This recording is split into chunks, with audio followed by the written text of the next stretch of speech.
Time now for Explain and Verify with Samgele Masego. It's the end of yet another month celebrating women since the brave women decided to stand up for women's rights in 1956. But where are we as a nation since the dawn of democracy? Samgele.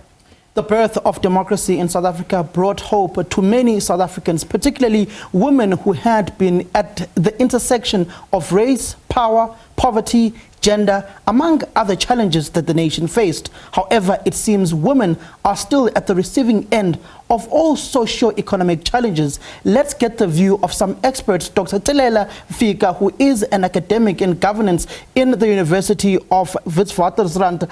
There we will get our guest to speak to these particular issues. Doc, just the essence of women empowerment. Has women empowerment improved the lives of women since the dawn of democracy in the country? Good evening, Samgelo and all your viewers. Well, the answer to that great question is nuanced. Perhaps we start with yes, there is some progress made. And if we see how many women, some of course occupying senior positions, so to the extent that there is that kind of progress, we can say yes.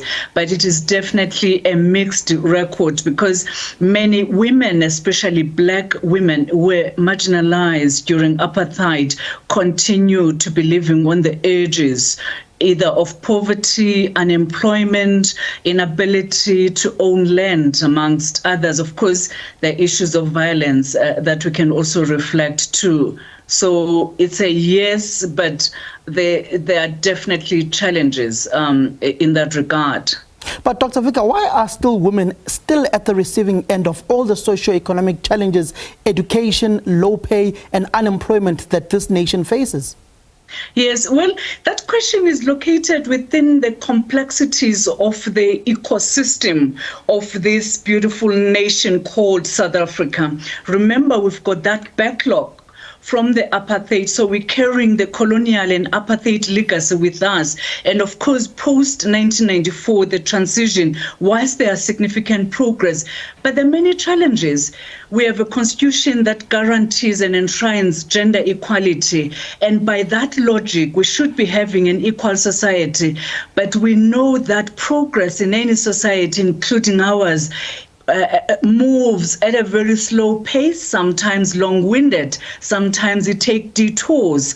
So there are a number of challenges. If you're looking, for instance, at women's rights, you look at Employment Equity Act, there are progress there. You look at the parliament, for instance, two speakers, the speaker and the deputy, they're women. But is that enough? Definitely not. If you look at the cabinet, the number of women within the cabinet, is that enough? Definitely not. So it finds its expression, Samgelo, within the complexities of the socio-economic conditions in South Africa until there is progressive developmental agenda here, and our government in particular progressively pushes this nation towards that. The progress will remain gradual and slow.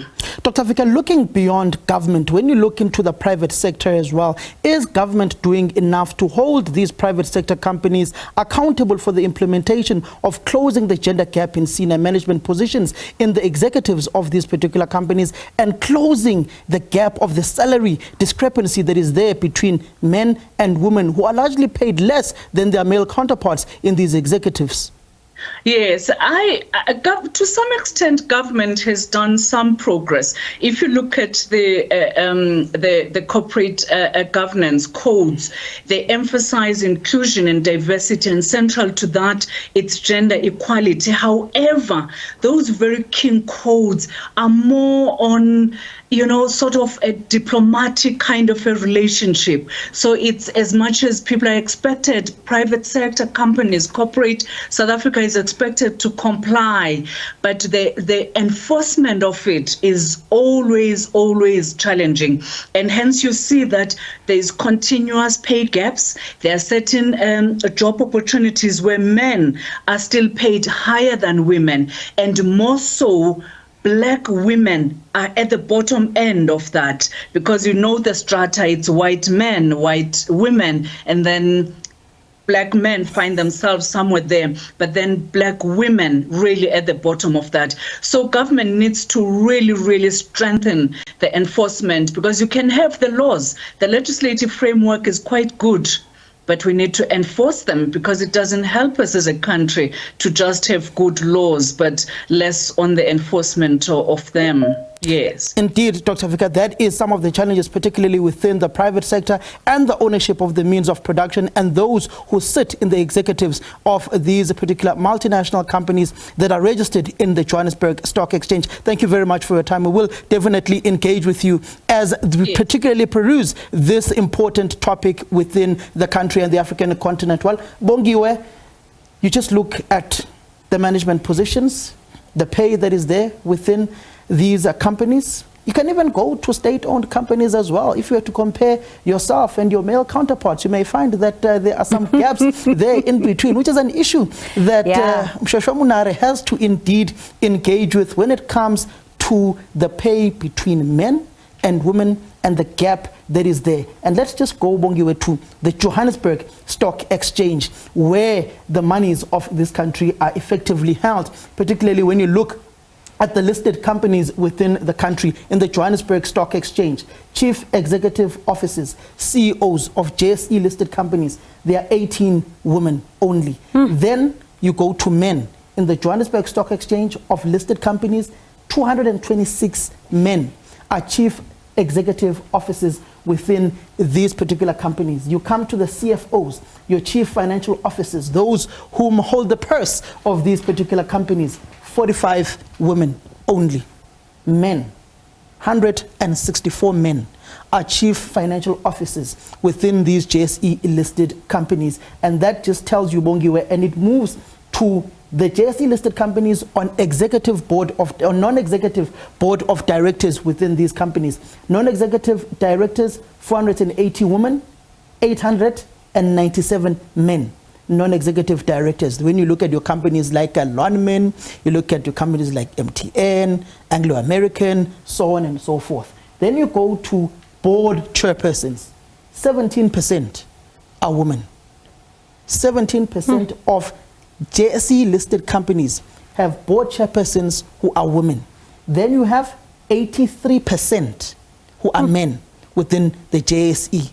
And if you go to the granular detail of these, you just look at the racial demographics of them, it will be rather interesting, Bongiwe. Then we move to SA gender pay gap. Interesting. Women earn up to 35% less than men in the workplace. Women earn up to 35% less than men in the workplace. And it's interesting, Samgele, just to come in there, because you find that sometimes they're actually doing more of the work, or even the same amount of work as their male counterparts. In most instances, they do most of the work. Their male counterparts are just figureheads who oversee the work that is being done by their subordinates beneath. And that particularly also speaks to the patriarchal aspect of life in it as a whole, but not to bring it in totally, but it brings about that pay gap discrepancy that is essentially there. Then you look at women managers earn 21% less than men. So we just need to conduct a research using various companies whom have been taken over by women as CEOs, compare it to the previous CEO who may have been male, and look at the pay discrepancy that may have been there. The average pay gap for women without matric is 33%. The average pay gap for women without a matric certificate is 33% with men.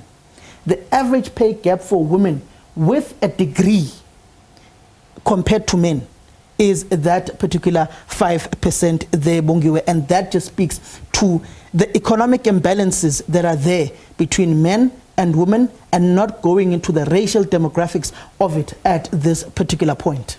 And Samgele, I want us to go to that particular slide that's now popping up, and this is around the issue of women and land. I mean, the Food and Agricultural Organization in 2015 indicating that globally not even 2% of the land is owned by women, whilst they produce between 60 to 80% of the food in rural settings. More than 2/5 of households are headed by women. Well, Bongiwe, the question of land and access to the ownership of land in the country is an interesting one. Ownership becomes an important imperative with regards to the distribution of wealth and income. Land is recognized as a source of not only power and social status, but wealth of a generation. So when you find political parties sloganeering on economic freedom in their lifetime, land expropriation without compensation, you are just reminded of how you grew up as a young black South African being sustained by subsistence farming by your grandparents, by your parents, whom used to plow those particular potatoes, carrots, cabbages, and go and sell at the market, meal as well, and go and sell at the market, and which is what educated many black South Africans who find themselves as executives within these particular companies today. And you just go to the rural areas, you look at how subsistence farming has pretty much died, and it is an informal financial sector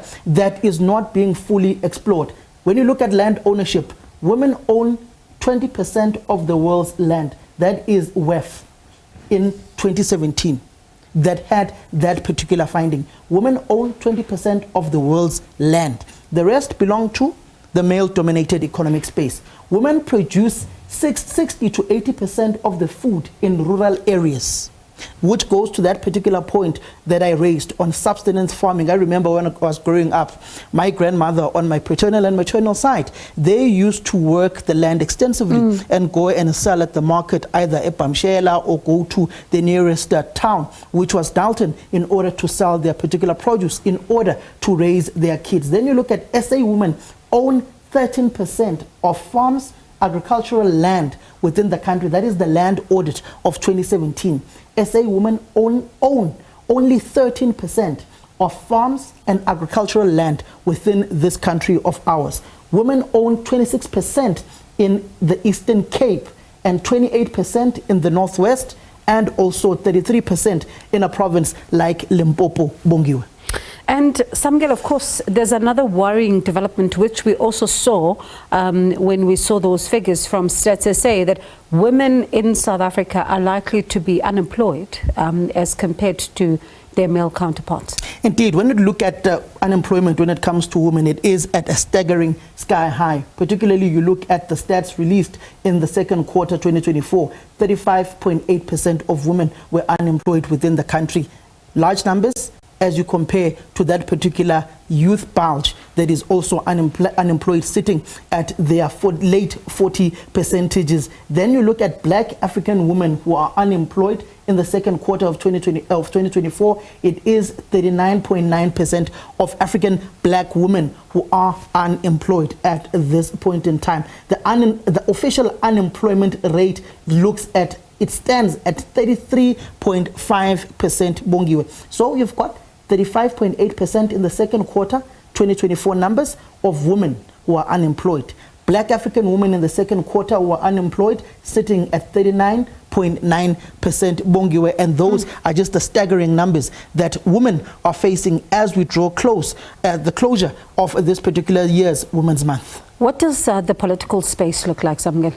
Well, the political space is rather interesting, Bongiwe. You've got one political party out of the 18 parties in parliament that is led by a woman. That is the Good Party of Patricia de Lille. The rest are all led by males, Bongiwe. Then you look at 1994 administration, there was 27.7% of women in that particular administration. 2019 administration, you had 45% women in that particular administration of President Cyril Ramaphosa. Then, out of all the 9 provinces in the country, two of the nine provinces are women.